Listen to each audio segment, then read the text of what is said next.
नमस्कार, मैं हरिंदर, आप देख रहे हैं चिन्नू 321।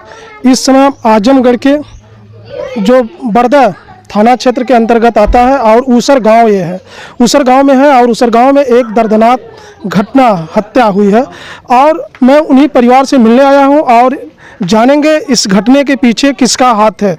चलिए जानते हैं परिवार से। तो जो ये घटना घटी है आपके परिवार में, आपके लगते क्या? वो हमारे बड़े पिताजी थे। जो है पिताजी हमारे 5 भाई थे, जिसमें वो हमारे सबसे बड़े पिताजी थे और वो हमारे पिताजी के साथ ही हमारे परिवार के साथ ही रहते थे। हमारा उनका बहुत अच्छा संबंध था जो है। और तो उनका नाम क्या है, थोड़ा नाम बताइए। बड़े पिताजी का नाम जो है राज बहादुर सिंह उर्फ मंगला सिंह था जो है, जिसकी हत्या हुई है जी। और वो जो है सुबह, उम्र कितनी थी इनकी? उनकी उम्र थी लगभग 80 साल के आसपास जो है, जी। ये घटना कब हुई और आपको कब जानकारी मिली? ये घटना जो है रात में ही हुई है, बट हम लोग को जानकारी सुबह 6 बजे के आसपास मिली जो है। हम लोग का जो खेती अधिया करता है रफ़ीक नाम का, वो उसने हम लोग को कॉल करके बताया जो है। सुबह जब उसकी वाइफ, क्योंकि पापा 5 बजे सुबह उठ जाते थे, चाहे कोई भी मौसम हो, 365 दिन वो सुबह 5 बजे उठते थे, सुबह नहाते थे, फ्रेश वगैरह होते थे। तो उस दिन जब वो नहीं उठे, वो आके देखी तो ये सोए हुए थे। तो उसके बाद फिर जो उसने चद्दर से उसने क्या किया कि वार करके चद्दर से ढक दिया था। तो जब चद्दर हटाई जो है तो कुछ अलग मंजर था वहाँ को देख के, फिर उसके बाद वो अपने आदमी को, हस्बैंड को बताई जो है। फिर वो खेत में था, वहाँ से वो आ करके फिर हम लोग को फ़ोन किया। फिर यहाँ से हम लोग दौड़ के गए वहाँ पे देखे तो हम लोग, उनकी जो है बॉडी पड़ी हुई थी। तो जो शरीर पे कहाँ पे ज़्यादा निशाने थे और किस चीज़ का निशान था? शरीर पे देखिए, हम लोग को जहाँ तक लगता है या तो चाकू या राड से वार किया गया है, वो ऐसा लग रहा है, क्योंकि सर पे ही वार किया गया है पूरा जी। और ये कोई बाहरी आदमी नहीं है, ये कोई अंदर का ही आदमी, गांव का ही आदमी है जो है। बाहरी आदमी आके ये सब नहीं कर सकता है। जिस तरीके से हत्या की गई है, ये सोची समझी प्लानिंग के तहत की गई है। गाँव में उनका व्यवहार कैसे, और आपको किस पे शंका कुछ लग रही है, कौन लोग कर सकता है सर? देखिए, हम लोग का किसी से कोई मैटर नहीं था जो है, इसलिए शंका हमारी किसी पे नहीं गई। हमने अज्ञात में FIR करवाया है। अब प्रशासन अपना काम कर रहा है। तो प्रशासन आपको क्या बताया? प्रशासन ने हमको सांत्वना दिया है कि भाई हम अपने स्तर से लगे हुए हैं जो है। अब जो भी इसमें जिसके ऊपर हमको शंका होगी, जो भी संदिग्ध होगा, हम उसको अपनी तरफ से काम करेंगे। देखिए भाई, जो है ये इनके बड़े पापा थे, इनसे जानने का हम प्रयास किए और बगल में भाई साहब एक और हैं, इनसे भी जानेंगे और प्रशासन से क्या मांग करते हैं।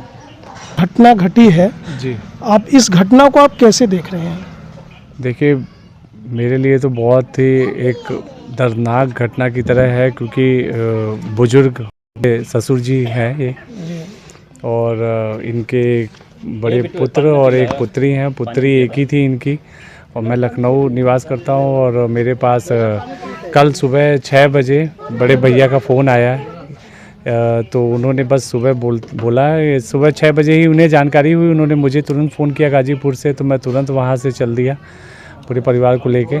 यहाँ आया, मुझे पता चला कि बॉडी पोस्टमार्टम के लिए जा चुकी है। तो मैं उस समय देख नहीं पाया, मतलब मैं उनको आखिरी इस वक्त पे देख नहीं पाया जिस तरीके से उनका दर्दनाक। फिर मैंने फ़ोटो वगैरह देखी, तो फ़ोटो देख करके तो मैं दंग रह गया कि जिस बुरी तरीके से उनके सर पे वार किए गए, उनका सर बिल्कुल दब गया, आंखें, और उनके पूरे बिस्तर पे मैं गया बाद में देखने, जो घटना स्थल था सिर्फ वहाँ पे बिस्तर पे और ज़मीन पे मुझे खून ही खून दिख रहा था। अच्छा, ये जो घटना स्थल घर से कितनी दूर पे है? मुझे लगता है मुश्किल से 1 किलोमीटर भी नहीं होगा।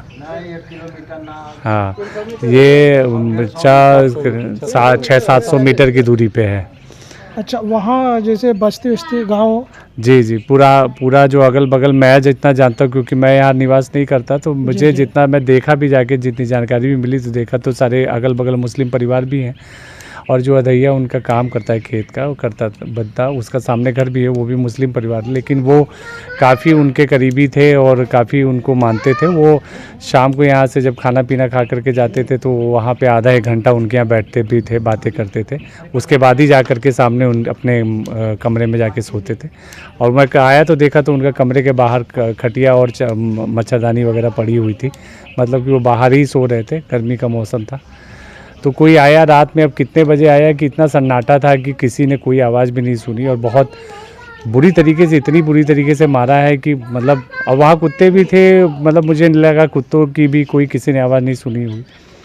तो इस तरीके से तो मतलब कोई बहुत ही वैसी आदमी ही मार सकता है उनको।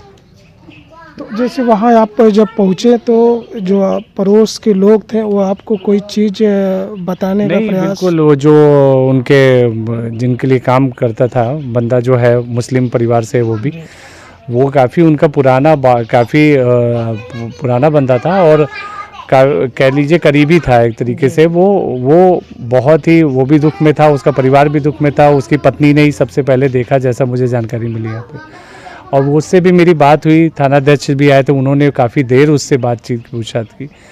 वो यही बता रहा था कि भाई सुबह वो रोज़ की तरह वैसे ही काम होता है, रोज़ सुबह दूध लेने के लिए उनकी पत्नी जाती थी उनके पास, तो वो गल गई होगी, तो सुबह वो चादर ओढ़े हुए लेटे हुए थे। तो वो सबसे पहले तो उसकी पत्नी ने ही देखा वो घटना। रात में इवन 9:30-10 बजे तक वो वहीं पे ही थे। तो बिल्कुल सही स्थिति में थे, कोई परेशानी नहीं, ना कोई किसी विवाद की बात ही। और अभी वो हफ्ता भर पहले मेरी भी उनसे वीडियो कॉलिंग के थ्रू बात हुई थी। कभी उनके वो हंस के वो मुझसे बात कर रहे थे। अब इतनी उम्र में, 80 साल की उम्र में इस तरीके की घटना घटे तो बहुत। जैसे घटनाएं घट रही हैं, ज़्यादा तरीके के लेन देन या कहीं पुरानी रंजिश? देखिए इनके पास, हाँ, ना इनका लेना देना मुझे नहीं लगता किसी से था, क्योंकि घर परिवार के भी लोग सब यही बताते हैं। जी। और पैसे की भी कोई कमी नहीं है, ना इन्होंने किसी से लिया ना किसी को दिया। और जो भी मार के गया वो किसी ने इनका कोई भी 1 रुपये भी नहीं छुए। इनकी पॉकेट में करीबन 12-15 हज़ार रुपये इनकी पॉकेट में ही पड़े हुए थे। इनका मोबाइल वहीं पड़ा हुआ था। मतलब जो भी आया सिर्फ मारने के ही मनसा से आया था और मार के चला गया। तो इस घटने को आप कैसे देख रहे हैं और क्या प्रशासन से मांग कर रहे हैं? यह शासन के लिए और प्रशासन के सब कर रहा है। और जैसे ऐसी है, जिंदा है, इसको सख्त से सख्त सज़ा मिलनी चाहिए। इसमें कोई प्रशासन की ढिलाई नहीं होनी चाहिए, हम लोग मांग करते हैं। कितना बार प्रशासन आ गया आपसे मिलने? हम और आपको क्या बताया आप लोगों आज से? आ रहे हैं। हमारा घर मनिहारी है। अच्छा। हृदय सिंह नाम है हमारा, जी। मनिहारी है। ये रिलेटेड हैं, गांव से हैं। वहाँ भी इनका मकान है सब। मनिहारी गाजीपुर में पड़ता अच्छा, है। अच्छा। तो हम आ जाए हैं, जी। हम लोग सब आ नहीं पाए तो आ जाए हैं। हम सुने हैं, देखे हैं, पहले भी आते रहे हैं। हमेशा संबंध हमारा अच्छा रहा है और पहले भी बहुत बार आते रहे हैं। सारी जगह हम देख रहे हैं, वहाँ तक गए नहीं हैं। जैसे आप यहाँ पहले आप रिश्ता में होंगे ना यहाँ? हाँ, रिश्ता में। तो इस गांव में से ना कभी को यार देखने को मिली थी? वो बहनोई हमारे लगते थे। नहीं, जो ये घटना जो घटी है, हम लोग देखिए रिलेशन के थ्रू आते थे और चले जाते थे। हम लोगों को ऐसा कोई ही नहीं मालूम था, न इस विषय में हम लोगों को कोई जानकारी थी। तो देखिए, हम इस परिवार से जानने का हमारा प्रयास है और जाने, और आप लोगों के साथ हम फिर बने रहेंगे। और इसी के साथ हरिंदर का धन्यवाद। फिर मिलेंगे अगले